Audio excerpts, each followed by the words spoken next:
যদি কোনো ব্যক্তি 4 রাকাত নামাজে প্রথম বৈঠকে না বসে দাঁড়িয়ে যায়, সেই ক্ষেত্রে করণীয় কি? আসুন বিষয়টি জেনে আসি শায়েখ আহমদুল্লাহ হুজুরের কাছ থেকে। ভালো লাগলে লাইক, কমেন্ট, শেয়ার করুন। অন্যকে শোনার সুযোগ দিয়ে দিন।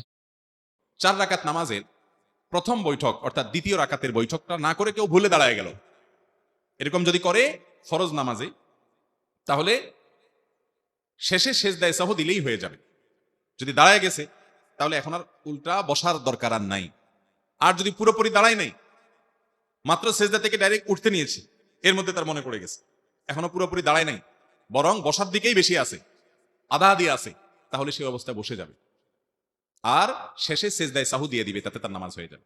আর যদি সে দাঁড়ায় যায়, তারপরে মনে পড়ে, অনেক সময় দেখা যায় ইমাম সাহেব ভুলে দ্বিতীয় রাকাতে দাঁড়ায় গেছে, পেছন থেকে মুক্তাদি লোকমা দিছেন, তো লোকমা দিলে তখন ইমাম সাহেব দাঁড়ায় যদি গিয়ে থাকেন আর বসতে যাবেন না, নামাজ শেষ করে ফেলবেন এবং শেষে সিজদায় সই দিবেন, নামাজ হয়ে যাবে।